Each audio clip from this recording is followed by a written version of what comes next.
if you can find that one person who actually brings product and people thinking at the same time early on, and they're scouting for it, they're going slow right now, but they're really looking for 2, 3, 4 people who can bring it in the first 6 months, would be a good way to actually balance the context.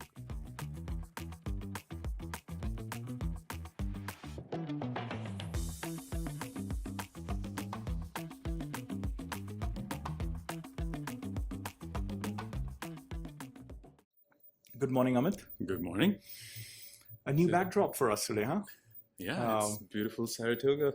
Beautiful Saratoga. You know, one of the things that, first of all, it's so endearing to be around nature.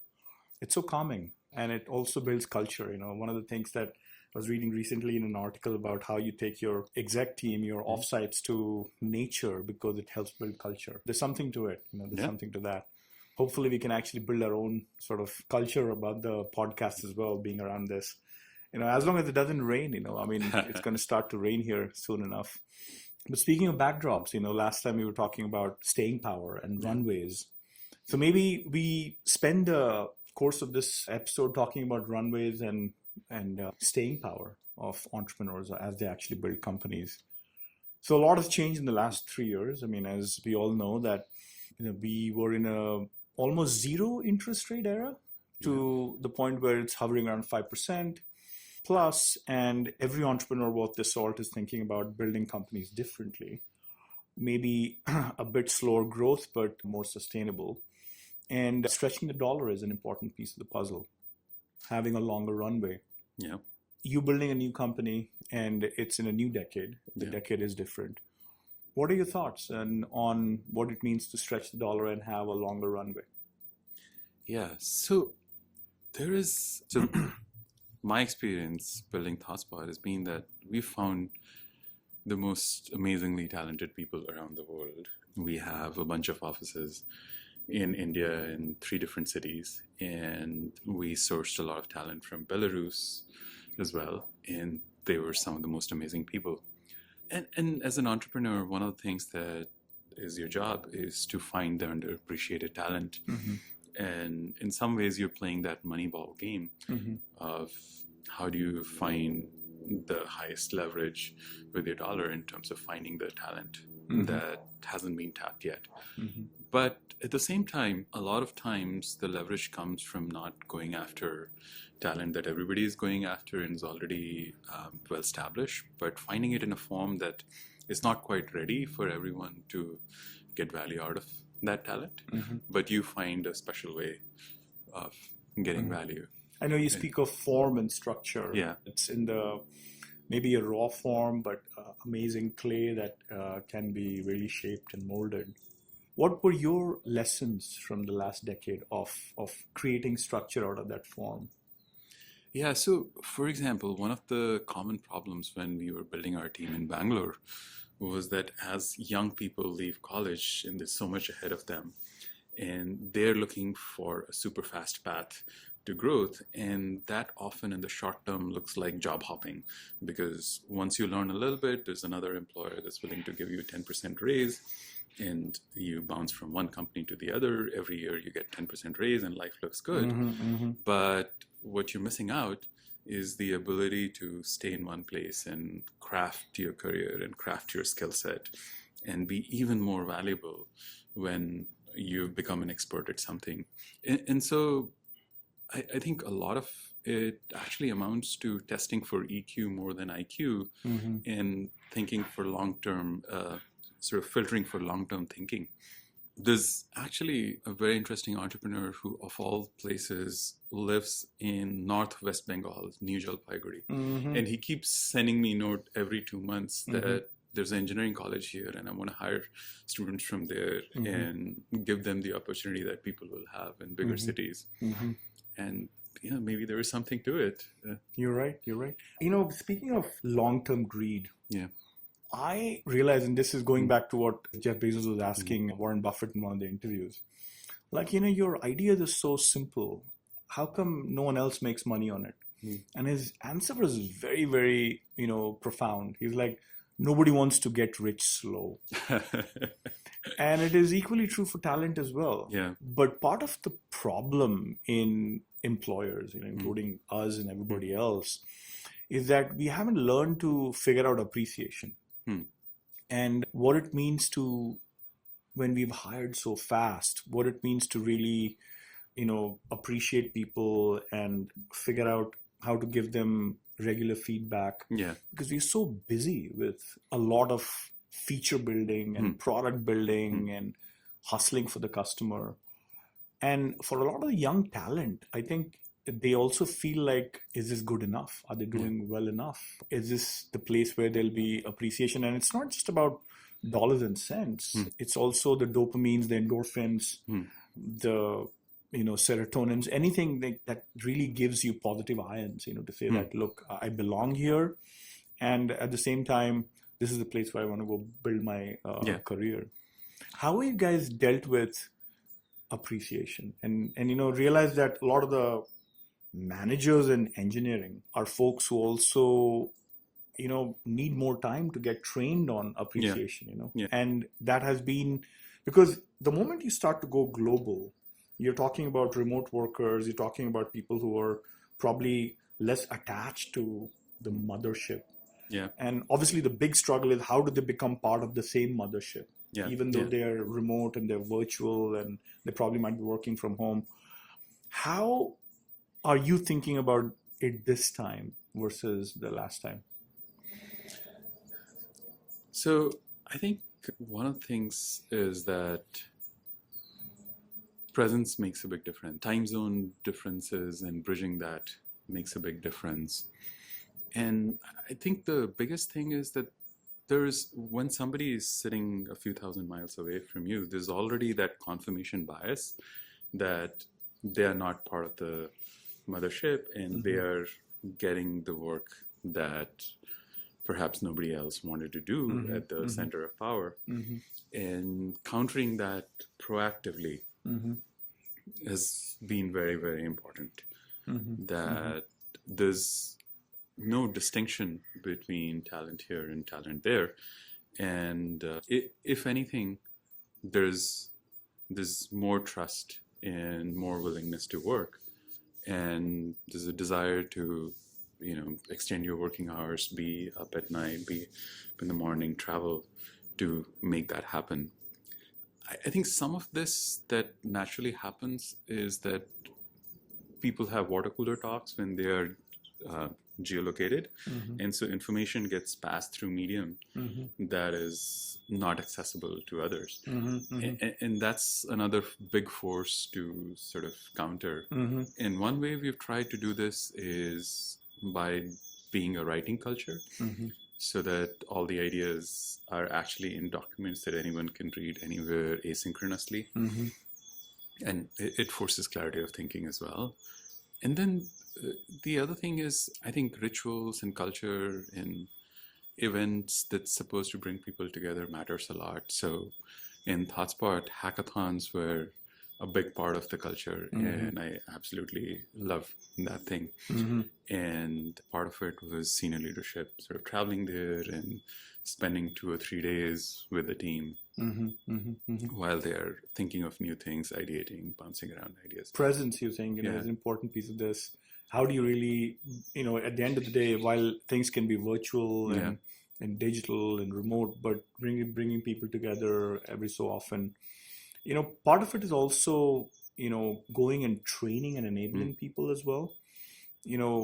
I felt like people were like a sponge, they brought, if they didn't bring experience, they brought hunger to the table. And there's something to said about that right brain of hunger and humility and the ability to be available for the customer at any time, where nothing is below them. Is a great counterfoil for just IQ alone. So I think you mentioned EQ.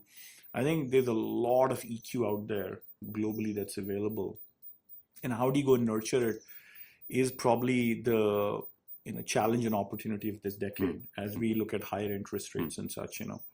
Speaking of training and enablement, like what have you, and I'll talk about what we are doing with a few partners of ours, but how are you thinking about teaching, mentoring, part of it is also being available to them and being present for them.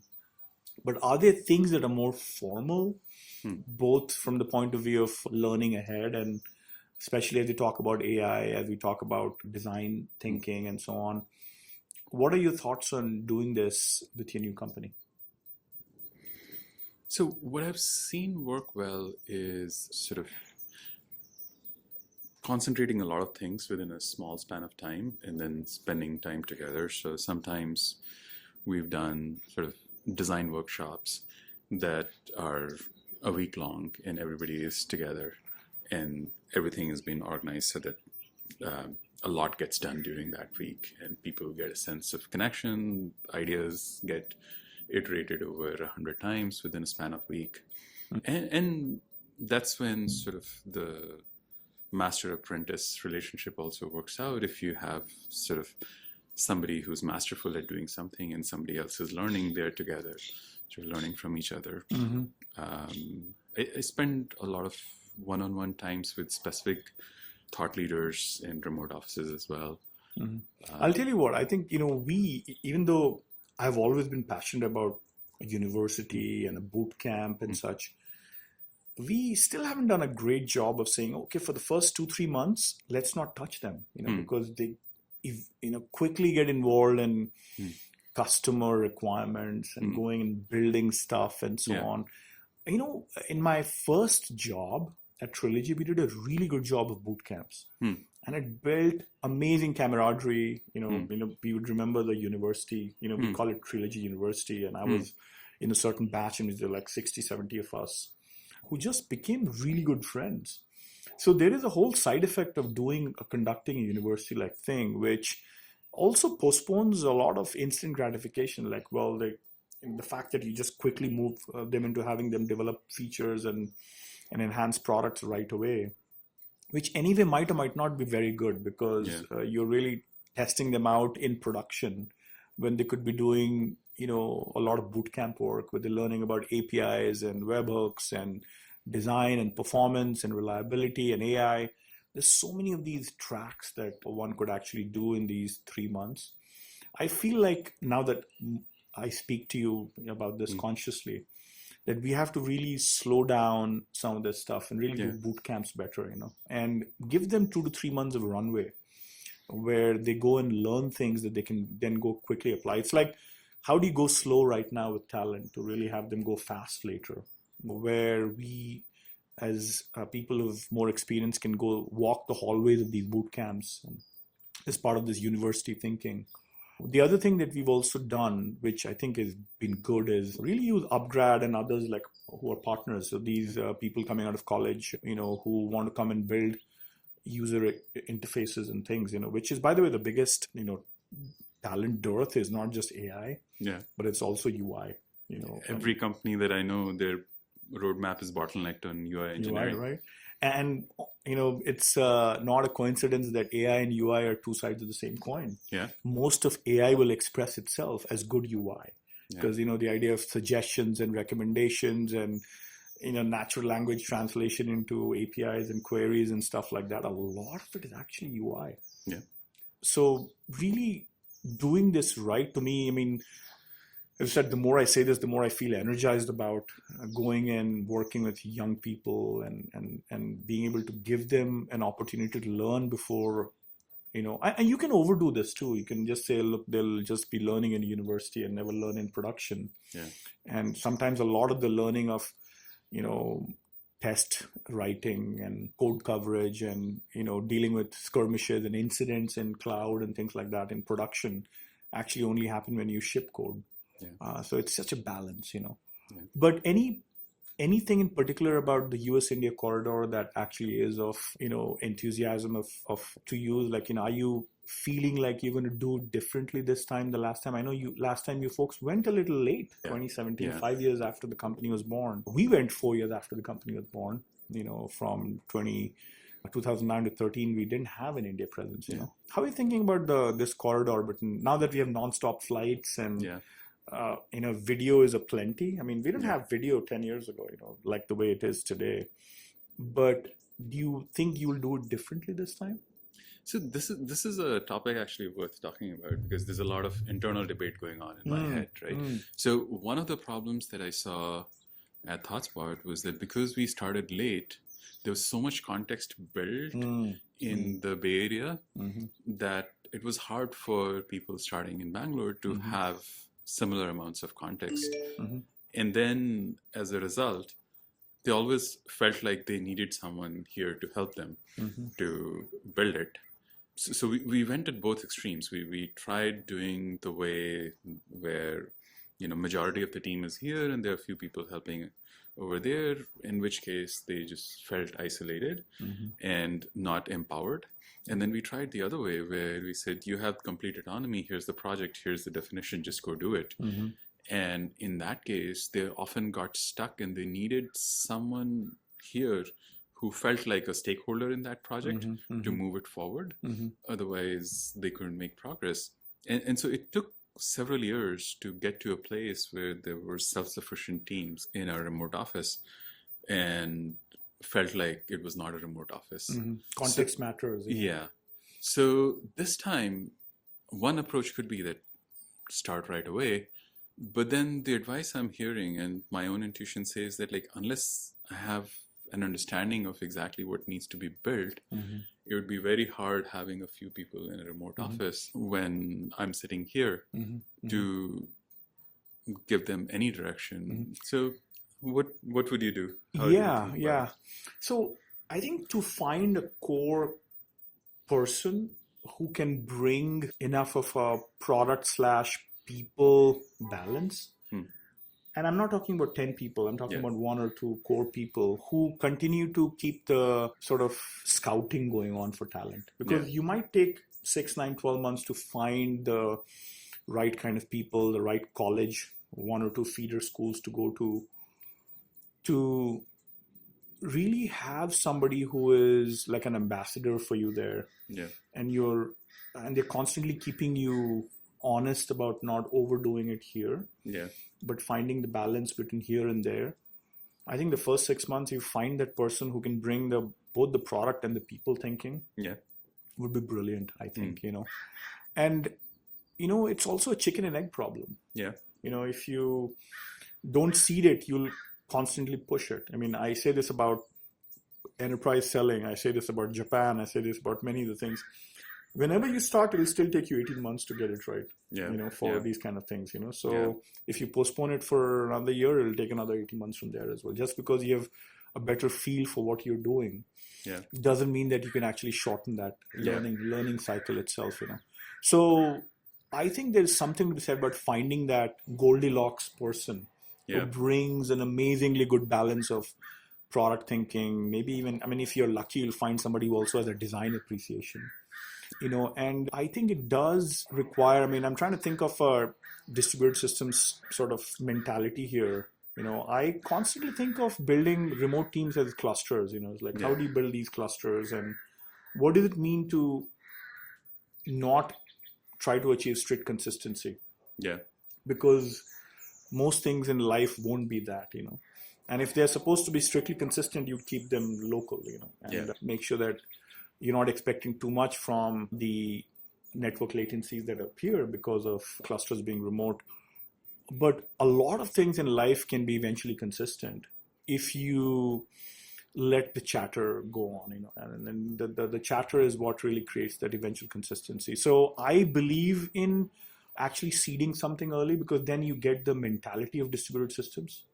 Otherwise, you build monolithic systems, and then it's really hard to take a monolithic system and try to, break it apart into a distributed system. So even knowing that there is some eventual consistency going on, and you're learning that culture of something distributed, will be important. Say a little bit more about monolithic structure. Like in what concrete forms does it happen? Like people getting comfortable with just verbally communicating when they see each other versus writing documents, or is it? It is writing. It's also knowing how you're going to balance time zones, because sooner or later you will have distributed teams. I think in the last 10, 15 years, a lot of computer science talent around the world has begun to experience access to resources in the public cloud, Yeah. understands APIs. I mean, we didn't have API thinking 15 years ago in the industry. We didn't have a cloud just 10 years ago in the industry. Yeah. We didn't have YouTube learning 10, 15 years ago, I think, and just looking at the blockchain and this last 5-7 years of distributed systems thinking that has actually been commoditized. I'm like, I was shocked to see how the crypto guys were talking about consensus, distributed consensus algorithms. I'm like, wow, we were learning this in Dijkstra's class, and Paxos was hard for us and stuff, But to see a lot of that democratization happen in the world actually means that you will need to go and tap into the global talent outside of this place. And I think the monoculture of saying that we'll just have things in the Bay Area and everybody needs to be in the Bay Area is also the opposite of diversity. Yeah. Diversity to me includes, one of the things that Slovenia brings to us is that too. It's like, okay, we have US, we have India, we have Slovenia, we have Argentina. A big chunk of this is also diversity. Yeah. Their way of thinking complements the way the young folks in India think, the young folks or the experienced folks in the US think. It brings a lot of diversity as well. But also being able to normalize a call at 8 or 9 p.m. in the evening. And at the same time, being respectful of sleep, knowing that you still want to be able to take care of yourself so that you don't take an early morning meeting if you've taken an evening meeting or something like that, Yeah. You need to have that from early on as well, So I feel like this idea of monoculture creates monolithic systems. Yeah. And it's really hard to break it over time, So my recommendation is if you can find that one person who actually brings product and people thinking at the same time early on, and they're scouting for it. They're going slow right now, but they're really looking for 2, 3, 4 people who can bring it in the first 6 months. Would be a good way to actually balance the context. Because as you said, later on, it's much harder to build the context, to really take all this mind share that you've actually built here and then teleport it is much, much harder, And there's no easy way of doing this, I think there is a cost of doing this early on as well. I feel like Google tried this 10 years ago and they just miserably failed in India, this. Maybe, and there are others who did a really good job of this. Apple, to be honest, when they were coming out of redefining themselves and saying who are we and what are we going to do, China was a big part of their thinking, and they just were the one company in 2004, 5, 6 who said, look, we know how to ride the wave of manufacturing in China. So designed here and manufactured there. I think it was great collaboration. And no Apple manager complained about it. Yeah. They would spend 6 months in China to go and really help with these partners. And a lot of what we know of China right now is also because of the way they collaborated with Apple. I think that needs to happen in software in droves. Zoom did this. Eric early on said, look, I'm going to have to build this out of China. Software was coming out of there. I know Zscaler did this out of India as well. So a lot of companies actually do this with a lot of intentionality. Yeah. And if you don't believe in it, or if you feel like it is, a dispensable idea, it becomes self-fulfilling. So maybe let's get a little procedural about it. Mm-hmm. Let's say that you're starting a company and you want your first hire in a region that maybe you're connected to, maybe you're not. Like, for example, for us, India is something, a place that we are all connected to, have a lot of friends, but you started in Slovenia or Argentina. Mm-hmm. How do you do that? In Slovenia, we didn't know anybody.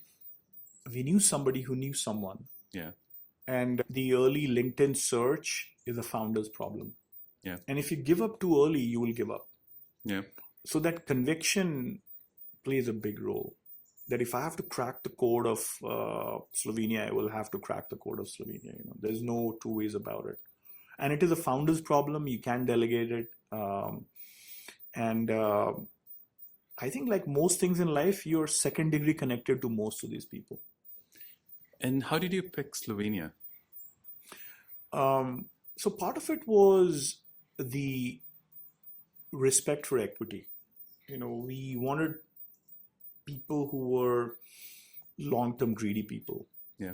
As well, because you're building a startup, and Yeah. you can do it on cash all day long, but you also want people who can respect equity. And you've seen maybe billion-dollar companies to emerge, and Ljubljana has seen that. Ljubljana has seen unicorns, and they've seen what it means to build companies of value. You can see that in Scandinavia too these days. A lot of good companies coming out of Scandinavia. We wanted to get to a place where people also give a company a chance for 2, 3, 4, 5 years. Yeah. And we found that pattern emerge in Slovenia. I think Argentina was also a very similar thing. We needed to have a point of view, and we said, look, English speaking folks who are hungry, they're the same time zone as most of the US. Let's go get it there. Yeah. But the point I'm trying to make is that a lot of it is about conviction. Yeah. Just like the idea of your company, the product idea, the conviction. I think a lot of this is also about conviction.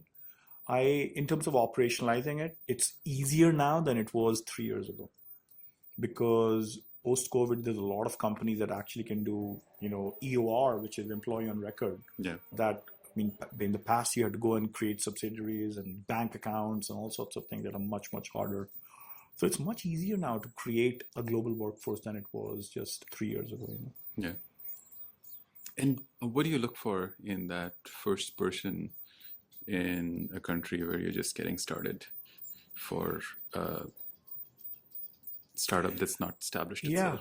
Yeah. It's a two-way street, as we said. You can expect too much of that relationship and of that person, but you also have to fly down, and you have to really work with them, make it feel like they are part of the founding team. Many of these things are not natural. This recall of this remote entity or this early person, and the fact that you have to keep them front and center of your thinking is not natural. So to make them feel like they're part of the inner circle is what one needs to create a lot of mindfulness for. And part of it is, as you said, also a lot of it is about writing and being able to really do these kind of early calls with these people. Even finding customers, honestly, I think finding prospects helps people as well quite a bit. Then they can talk to customers locally. And very important. I think for Bangalore, for example, if you could find some early customers around that area as well, it actually helps build even a design mentality and a product management mentality, which I think we should spend some time on as well, because stretching the dollar is as much about the architecture of the product as it is about the architecture of people and process. But I think if you can, and you said this, maybe I'd love your point of view on this. Like, okay, they're developers, you can globally source and find talent outside. But what about designers and product managers? And if they are not local to the developer, then are you building the trifecta too fractured? Is it too fractured because the designers are here, the product managers are here, but the developer is there? And early on, there's no product manager either. Yeah. And the founder is the product manager. So how are you thinking about it? So I've seen all variations of this, where this dev team sitting somewhere else and the PM in design is sitting with the leaders, versus PM in design sitting with the dev team, but they are getting approvals from the leaders, and then like complete autonomy. And I think all variations come with their own downside, and you have to choose your poison. But probably if I had to go, I would have the trifecta sitting together and work as much with sort of principles down and ideas up manner, where you don't have to tell them what to do. I love this, by the way. Principles down and ideas up. Yeah. Beautiful. I need to actually put that somewhere on our wall as well. But yeah, keep going. Sorry. Yeah. So I think if the team is not doing what you want them to do, the chances are either they have discovered something better than what you thought could be done, or you haven't communicated the principles with which you want the product built. And so there's some debugging to be done in what principles are being communicated. And it's kind of an aspirational thing. I don't think anybody ever gets there, but I do feel that aspiring to that leads to a lot of good things. A lot of principles actually come from customer conversations too. How do you think about finding customers in those clusters? Because then there'll be value in having product managers as well. Yeah. By the way, design, I feel, as a talent is more globally available than it was 10 years ago. Definitely. This idea of experiencing Apple and Airbnb and so many awesome products that people use around the world now. Even Uber, I think, has been well designed as a product, Yeah. So there's more design talent available around the world. Product management has to be built up. Yeah. When you talk about this silo, if you were to find, and this is what I meant by a product people balancer, somebody who actually really understands product and people, if you find an early founder-like person who can bring that product management thinking early on in that remote cluster, I think, you actually get a trifecta going. And as you said, I believe in having the local trifecta as well. Yeah. And it's easier said than done because many product managers are actually program managers or project managers. But if you can get a design lover to become your product person, I mean, maybe that is at the core of, it's a long-winded way of answering your question. Find a design lover because you can never go wrong. They might not appreciate APIs too much, or, they might not appreciate architecture of the backend too much. But if they bring the design thinking and want to do business and want to talk to customers, I think you probably have found your person in that Goldilocks zone or something, That's very insightful. Yeah, and it's easier said than done because people who love design are just craftspeople. They want to go and really do design. They want to be designers. But if you can make a designer into a product manager, nothing like it, And then the question is, what principles would you want them to follow? So how would you think of the principles of converting a design lover into a great product manager? One of the things that you and I have talked about is thinking about the platform a little bit. And this is both a challenge and an opportunity for growing companies. Like, how do you bring extensibility? Because when you start going and talking to the market, you start to see more things emerge that you hadn't thought through early on. And at that time, you don't want to go back to the drawing board and re-architect everything. Yeah. So part of, this idea of stretching the dollar is also to build a platform that is fairly committed and stable and not having to be re-architected every time. But then on the fringes, you're making it customizable. I know this is an area that you and I have talked about a lot as well.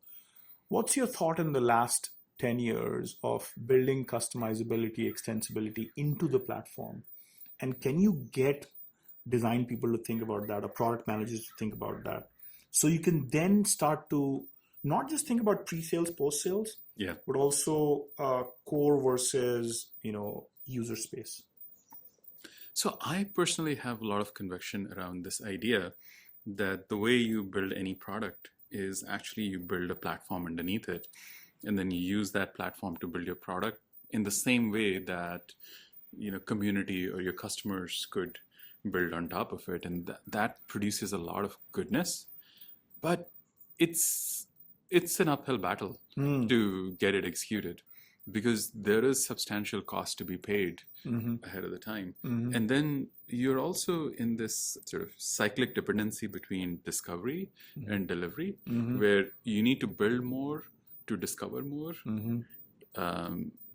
In order to build, you need to discover what you need to build. And that is kind of one of the biggest nuts to crack for a startup, right? Because people talk about just build Figma mocks and take it to your customers and get the feedback.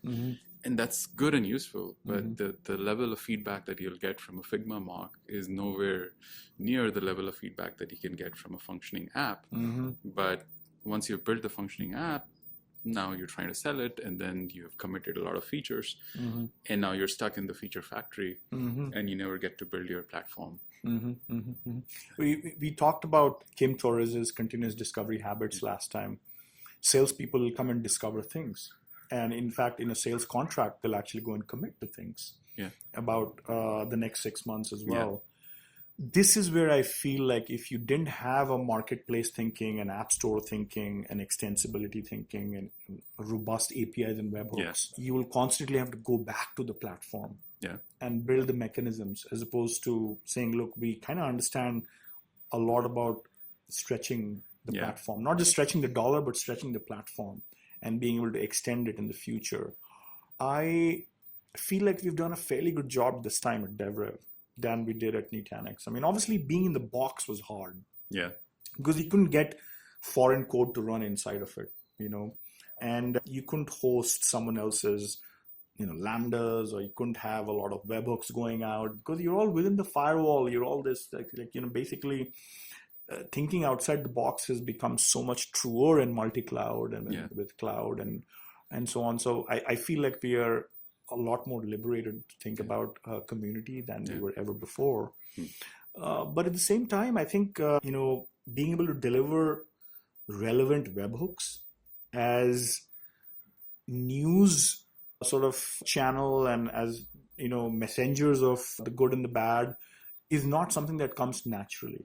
Most people actually think of it, within their well, in some sense, within their microservice. And in fact, they don't even know how to naturally deliver to other microservices and so on, Having product managers go and even think of that as a new way of doing something, is that much harder. Yeah. But I would say that if you start with that culture, that it has to be, that there's a level playing field between your internal developers and the external developer, I think good things can happen. Yeah.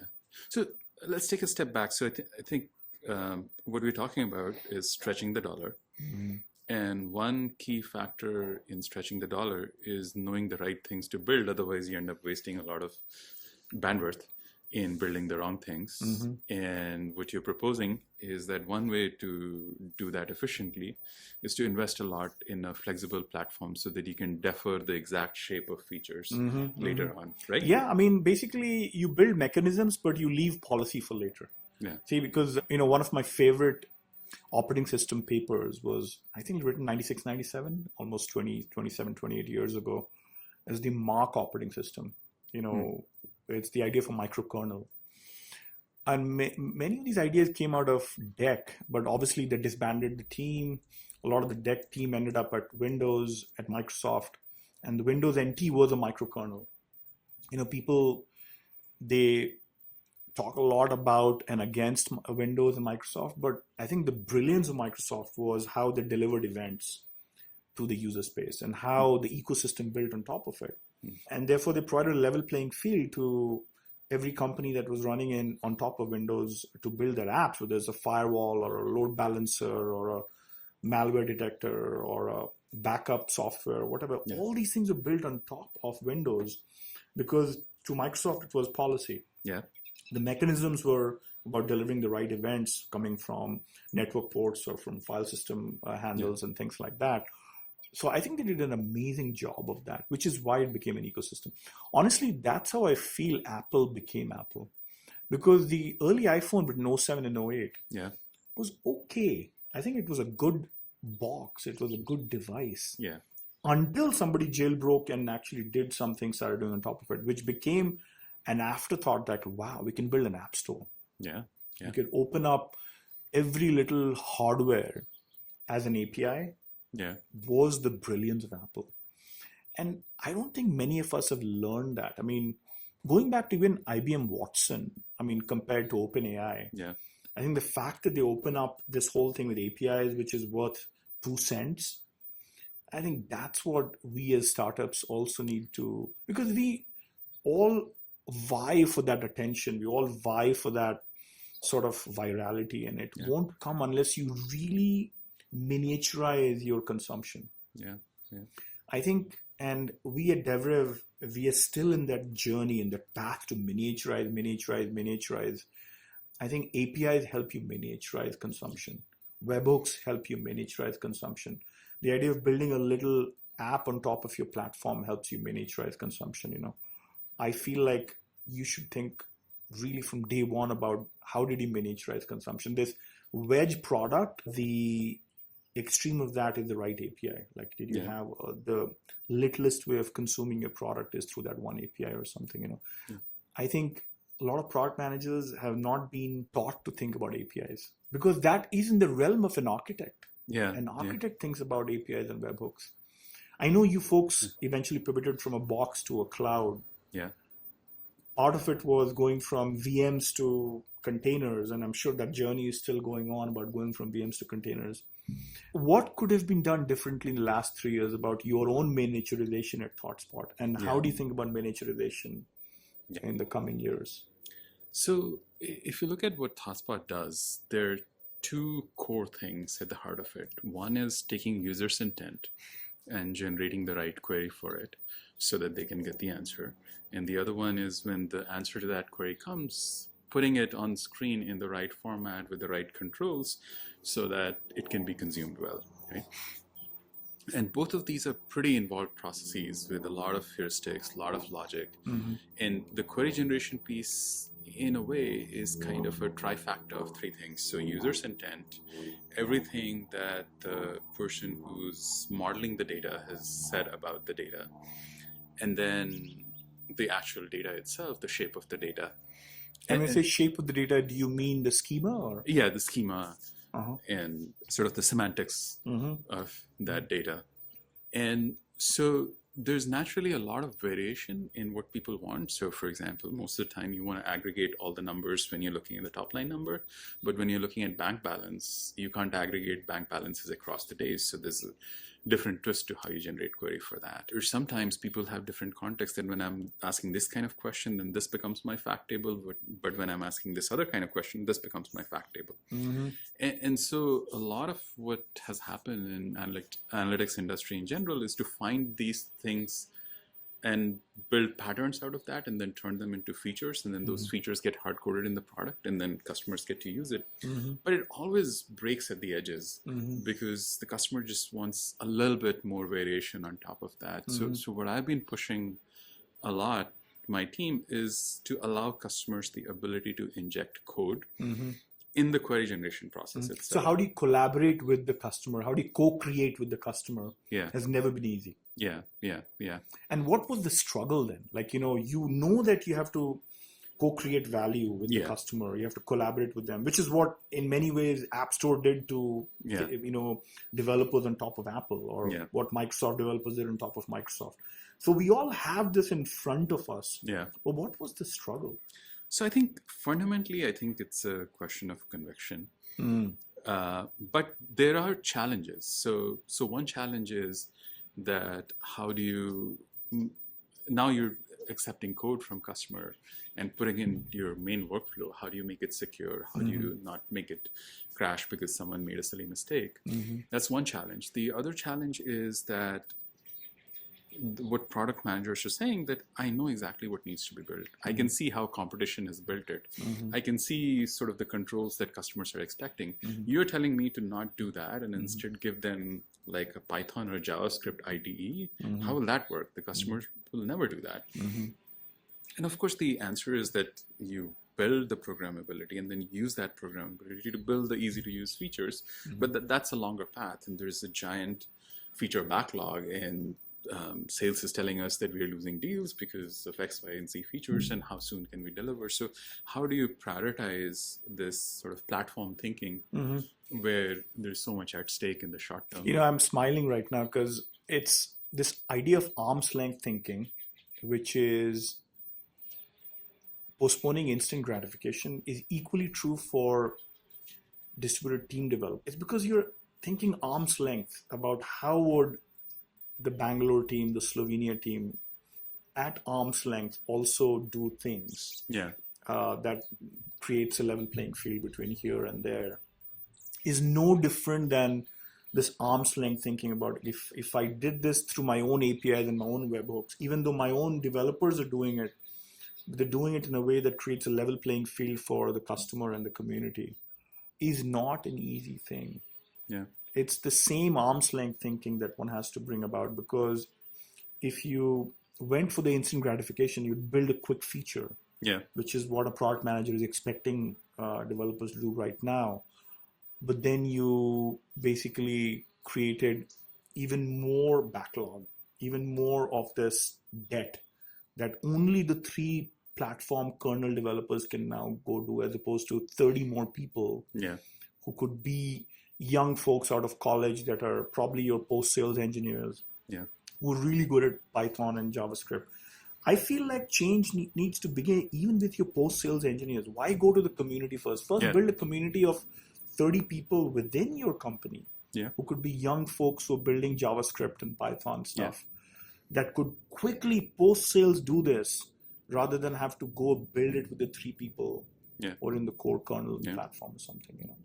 I think this arm's length thinking is hard, but that's the only way to build companies that can stretch the dollars, stretch the platform, extend the platform. I know we have talked a lot about the platform thinking and how it ties back to product managers, but there's probably a big design part to this as well, which is also the way the UI gets extended.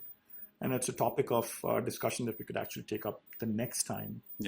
Maybe you could summarize everything we talked about today as well, and what were your takeaways, and maybe I'll talk about my own takeaways too. So I think the times that we live in, the interest rate changes and the cost of living increases in the tech hubs of the world, it's kind of a necessity if you're trying to build a lasting startup and stretch the dollar to think globally. And I really liked your idea of starting early, not in the sense that you're building product early in those remote locations, but seeding the ground so that you're ready with your talent pipeline and your leadership and everything when you know what you want to build with enough specificity that you can stand up those teams. And the other part of stretching the dollar is really figuring out this process for how the correct things get built. And I really like your insight of platform thinking, so that you're building platform and deferring the feature building to outside the platform that could be done with internal teams or external teams, but you're leveling the playing field. And that could be another way of stretching the dollar. And the more I say this, Amit, the more I feel like I have to do more of it at DevRev.